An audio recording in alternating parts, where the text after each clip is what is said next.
to The Truth About Vaccines. This is our 7th and final episode. How do you feel about forced vaccinations? Are you familiar with the term homeoprophylaxis? Both of these topics and many more will be covered in tonight's final episode. I hope you enjoy it.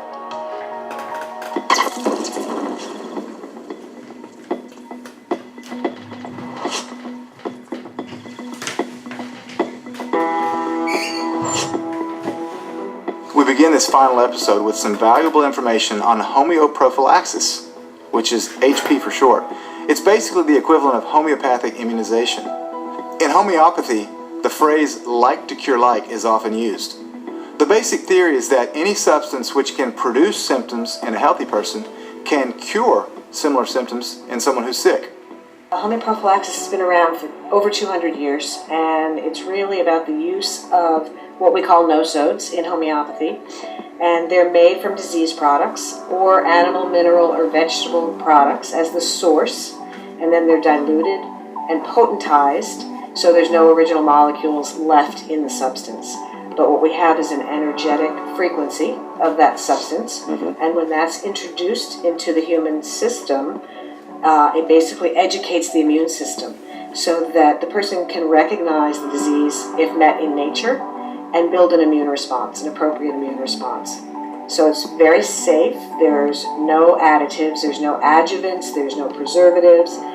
These are not grown on foreign mediums.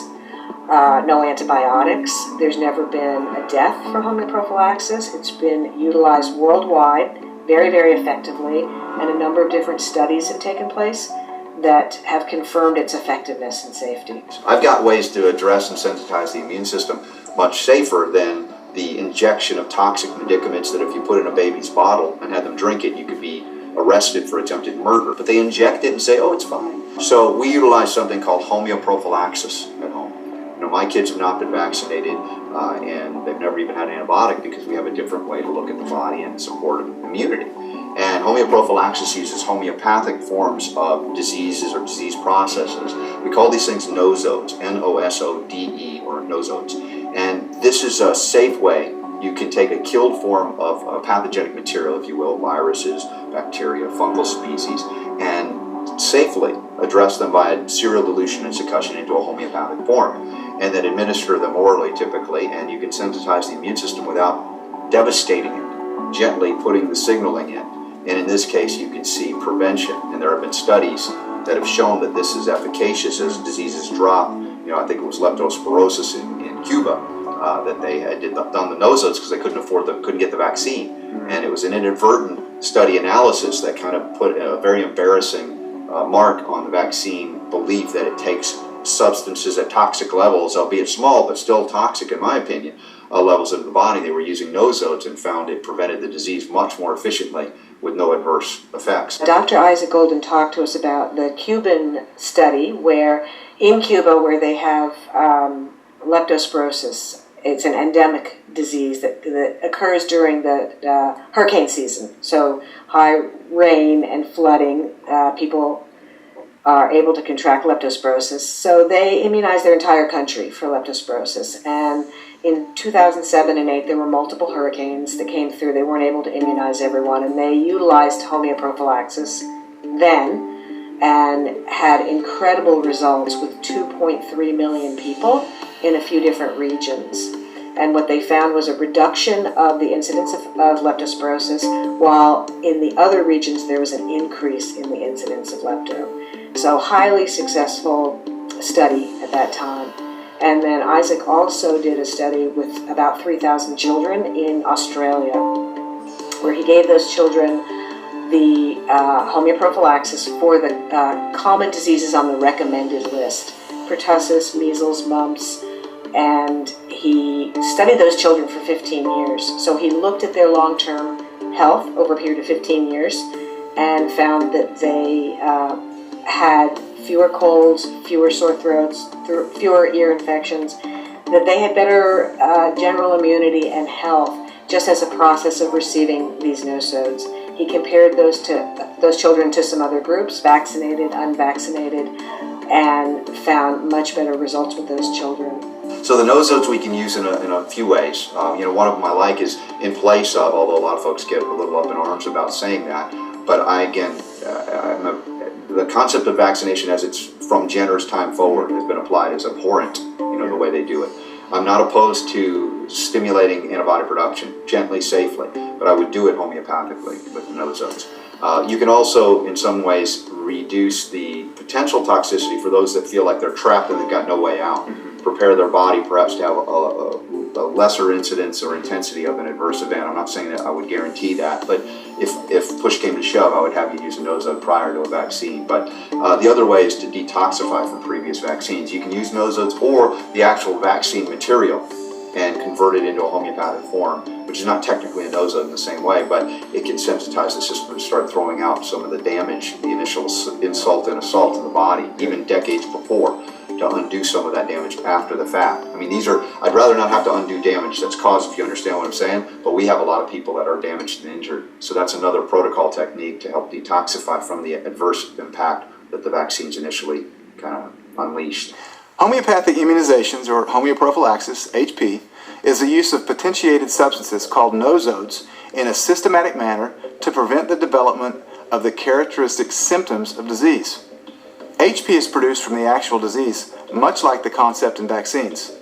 The difference lies in the degree of attenuation or weakening of the original antigen. With HP, the source material is diluted until no original molecules remain. The substance is rendered harmless and has become energetic as opposed to material. This diluted solution is then anointed onto pellets and taken orally. The energetic frequency delivers information to the recipient, familiarizing him or her with the disease pattern. When later encountered in nature, the disease is either not contracted at all or, if contracted, addressed effectively with a mature, natural immune response. Dr. Robert Scott Bell and Cilla Watcott both mentioned the Cuba study. In that study, where homeoprophylaxis was used on 2.3 million people, the conclusion of the authors was that this approach was associated with a large reduction of disease incidence and control of the epidemic. The results suggest the use of homeoprophylaxis as a feasible tool for epidemic control. Further research is warranted. In the Republic of India, there are several states where homeoprophylaxis is the government-approved treatment and even preventative of many diseases. 50 years back, exactly the 50 years back, there was the government of Kerala approved homeopathy as a system of medicine, officially approved. And later on they started a department of homeopathy for the treatment of people. Through this department, free treatment is given to the people. Free treatment? Yeah, of course. Once a person comes, he will have to pay 2 rupees for the registration. It's only for the namesake. Then lifelong free treatment will be given, medicines, and also prophylaxis will be given. Because in our department, we have a special body called REACH, Rapid Action Epidemic Control Cell Homeopathy. Through this, we give prophylaxis anytime, not only during epidemic, even for endemic diseases or even for diseases that may appear, for example, tuberculosis, pertussis, any other disease. We give on regular basis homeopathic prophylaxis. Everywhere the government has got different levels of treatment. For example, the state government, we have a local government, local finance government, the panchayat, the taluk. So at every government sector there will be one homeopath who will be invited for the meet for planning of health policies and all. A homeopath will be invited and his opinion is given great importance. So we have the right to say what to give. They will ask, the ministers will ask what homeopathy can do. So we get, of course, we get a good support. And even many modern medical doctors support us. In 1999, there was a very big epidemic, and the efforts of the homeopaths were required in large number. Then the government, the allopathic modern medicine department, they said that we are helpless in this particular situation. So the government gave an order that all allopathic network has to cooperate with homeopaths in distributing this medicine. Government brought an order, and the health minister of that particular state was a medical doctor. She was a gynecologist, and the chief minister said if you want to continue as a health minister, you have to control this disease. Then she called for a meeting of all allopaths and homeopaths. Then they said, allopaths, we have to import the vaccine from China or Korea. It takes a long time. Even if we import also, we can't say whether this vaccine will be effective in controlling this particular episode of Japanese encephalitis. Then homeopaths were asked, can you do anything? That was the time I was also present in the meeting. Then already I have an experience of treating the cases. Then I have shown a particular case, how effective this particular medicine, that's evidence-based medicine. We have a huge network of around 500 homeopathic government dispensaries. It means clinics, right. All of them. Apart from that, 1500 primary health centers of allopathic network. Everybody provided this particular one. That's how we could reach to 20 million of children in a short span. Otherwise, it would not have been possible. That's how almost 20 million children were covered with homeopathic medicines. By 2000, the cases were almost 1/4. In 2002, 3 and almost cases started coming down from 3 digits to single digit. By 2004, there was neither mortality nor morbidity out of this particular one. Here, very interesting point is, only the state of Andhra Pradesh gave this BCT, whereas other states, neighboring states like Karnataka, Tamil Nadu, Uttar Pradesh, they were also equally affected by this Japanese encephalitis. Still, the mortality is very high in those states. Only in Andhra Pradesh it has come down. The government of India now, it has taken up a massive project of implementing the same strategy in other states. It's encouraging that in the Republic of India, classically trained medical doctors work hand in hand with homeopaths and natural doctors in order to ensure that the patients, mostly children, get the best possible outcome. Another crucial piece of the overall health puzzle for infants is breastfeeding. For babies who are most likely to be affected by bacterial diseases, breastfeeding is what really fends off those infections. For example, in Sweden, it has been shown that the risk of meningitis, Hib meningitis, was down 4-fold in exclusively breastfed babies. And the whole reason why meningitis even rose was because of the switch from breastfeeding to formula feeding that happened in the second half of the 20th century. Really? Yes. Instead of reversing meningitis by introducing breastfeeding or by encouraging breastfeeding, they, of course, what they did, they introduced the vaccine for it. Okay. So even though Hib meningitis in infancy is the problem of under breastfeeding, the solution was not really to reverse that naturally, but get the pharmaceutical product for it. Why do you think that is?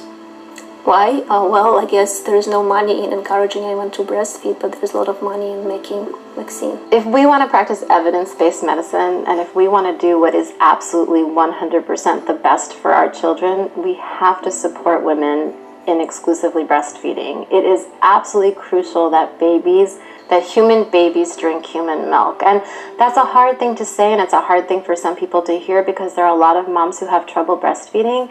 Just because it's good for you, just because it helps you, doesn't mean it's easy. So I just want to put that out there, that but we have literally thousands of studies that show that breastfeeding, exclusive breastfeeding, is absolutely crucial for lifelong health. It is so important to have a vaginal birth through a healthy birth canal that's teeming with good bacteria that then become the beginning of that child's gut flora. You have a C-section in a sterile environment, you're in a hospital where there's hospital-acquired organisms, and that becomes your flora, and you get C. diff, and you're pooping blood and mucus, and that's not a good start. And in fact, the best way to cure those poor kids is get good probiotics and get that going. Probiotics are essential to restore gut flora and balance the immune system. This is very important, especially if a child experienced an adverse reaction to a vaccine. Another ancient remedy that's been used for centuries as a method of providing natural immunity is essential oils. Here's Dr. Eric Zielinski describing how essential oils were even used to combat the bubonic plague. It's an unbelievable story about taking oils like cinnamon, clove, eucalyptus, lemon, rosemary together and combining them in such a way where the vapors actually themselves combat the volatile organic compounds from the plague, from the virus. We actually see research, a very similar blend was researched recently, a clinical trial that actually shows it kills the flu virus. Just flat out, it kills. And again, clove, cinnamon, eucalyptus, rosemary, cinnamon, you all work together. It's a synergy. It's a synergistic effect, and they combat viruses. I found this 1911 book from the Carnegie Library that started talking about essential oils with everything from pertussis, whooping cough, and pneumonia, and just infectious disease in the early 20th century. That's all that they used.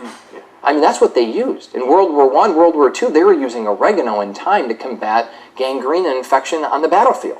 So what happened? Well, we look at it, well, antibiotic happened.